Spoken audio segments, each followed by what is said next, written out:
నర్సేగౌడ్ గారు నమస్కారం అండి. మొత్తంగా చూస్తున్నాం బిల్లుకి కాంగ్రెస్ మోకాలడ్డుతోంది. ఈ బిల్లు తీసుకొస్తే కాంగ్రెస్ కి ఏంటి ప్రాబ్లం అని చెప్పి భారతీయ జనతా పార్టీ అదేవిధంగా ఎన్డీఏ కూటమిలోని పక్షాలన్నీ కూడా కాంగ్రెస్ వైపు ఇప్పుడు వేళ్లు చూపిస్తున్న పరిస్థితి. ఏం చెప్తారు? ఈ బిల్లు రావాల్సిన ఆవశ్యకత ఉందా లేదా? ఈ బిల్లుపై మీ అభిప్రాయం ఏంటి?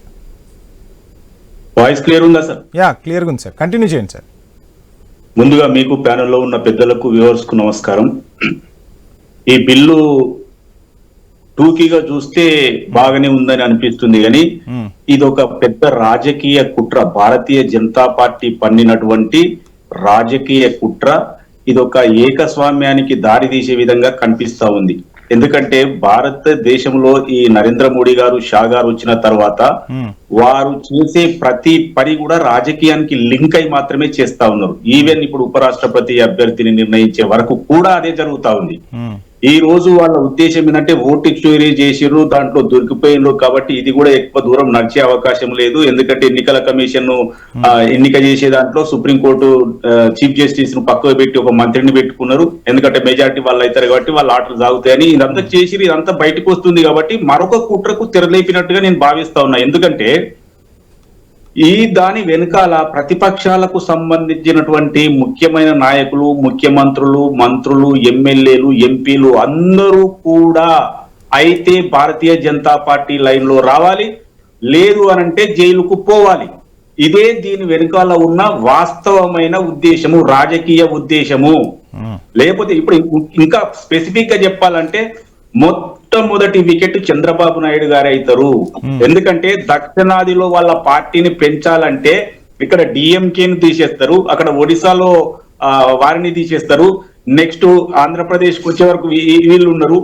కాబట్టి ఈ దక్షిణాదిలో పార్టీని పెంచాలంటే ఏ కోణములు కూడా పెరుగుతలేదు. కాబట్టి రాజకీయ అస్త్రంగా దీన్ని తీసుకొని వీళ్ళను కార్నర్ చేద్దాం, వీళ్ళను ఊస్ట్ చేయకపోయినా మన లైన్ లో వస్తే సరిపోద్ది కదా, మన అధికార దండం మన దగ్గర ఉంటే సరిపోద్ది కదా అన్న ఏకైక లక్ష్యంతోటి కాశ్మీర్ నుండి కన్యాకుమారికి ఉన్నటువంటి రాజకీయ ప్రత్యర్థులను జైల్లో లేకపోతే వాళ్ళకు కలుపుకోవడం, ఈ కోణంలో వస్తున్నటువంటి బిల్లు కాబట్టి కాంగ్రెస్ పార్టీ దాని మిత్రపక్షాలు వ్యతిరేకిస్తా ఉన్నాయి.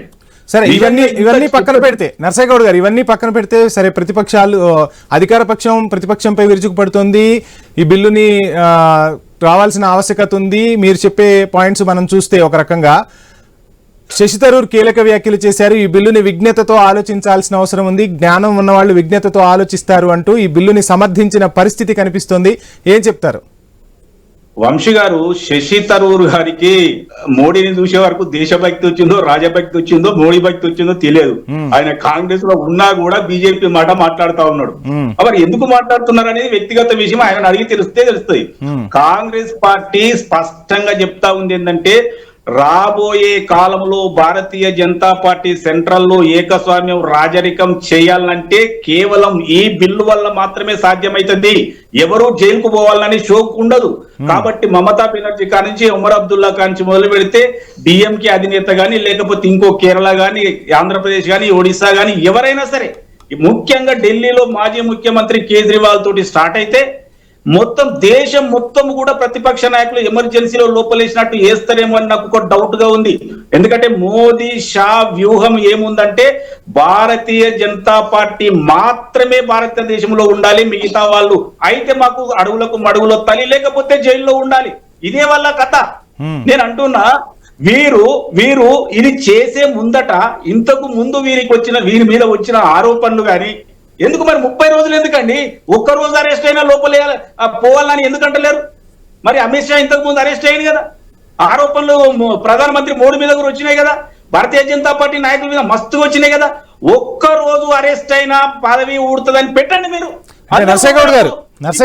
ఈ బిల్లు వల్ల పాస్ అవుతుందో చూస్తాం. ఒకటే అంటున్నా, కాంగ్రెస్ పార్టీని అధికారంలోకి రాకుండా రాహుల్ గాంధీని ప్రైమ్ మినిస్టర్ కాకుండా రాహుల్ గాంధీని సమర్థించే పార్టీలను జైలుకు పంపించే విధంగా, లేకపోతే వీళ్ళందరూ కుట్ర చేస్తున్నారని నా ఆరోపణ. నర్సేగౌడ్ గారు క్లియర్ గా రవికిరణ్ గారు చెప్పారు. అంటే ముఖ్యమంత్రి అంటే రాష్ట్ర పరిపాలన మొత్తం అతని చేతిలో ఉంటుంది, ఒక మంత్రి అంటే ఒక శాఖకు సంబంధించిన పరిపాలన మొత్తం అతని చేతిలో ఉంటుంది. వీళ్ళు 30 రోజులకు పైగా జైల్లో ఉంటే పాలన స్తంభిస్తోంది, అందుకోసమే ఈ బిల్లును తీసుకొస్తున్నాం, ఇందులో తప్పేముంది అంటూ రవికిరణ్ గారు క్లియర్ కట్ గా చెప్తున్న మాట ఏం చెప్తారు? అంటే ముఖ్యమంత్రి కావచ్చు, మంత్రి కావచ్చు, వంశీ గారు భారతీయ జనతా పార్టీ చెప్పే అబద్ధాలని తెలుసుకునే లోపల అంత సర్వనాశనం అయిపోతుంది.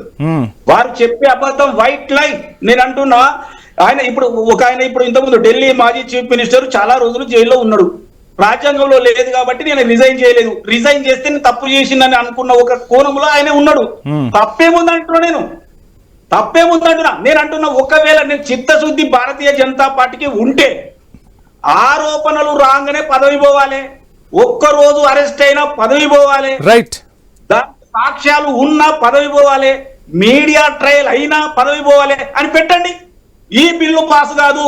ఎందుకంటే భారతీయ జనతా పార్టీ వాళ్ళ మీద మస్తు వచ్చినాయి కదా. ప్రైమ్ మినిస్టర్ కూడా ఒక ఫోన్ కాల్ చేసి శ్రీలంకలో ఈ విద్యుత్ ప్రాజెక్టు ఇయ్యమని అంబానీకో అదానికో ఇయ్యమని చెప్పిన దాఖలాలు ఆ మినిస్టర్ చెప్పింది కదా. రైట్ నర్సయ్య గౌడ్ గారు, మళ్ళీ మీకు టైం ఇస్తాను. ఇది ప్రతిపక్షాలను జైలుకు పంపి రాజరికాన్ని ఎలుగబెట్టే కుట్రగా నేను భావిస్తా ఉన్నా. ఈ బిల్లు పాస్ అయితే రాజరికం వచ్చినట్టే లెక్క.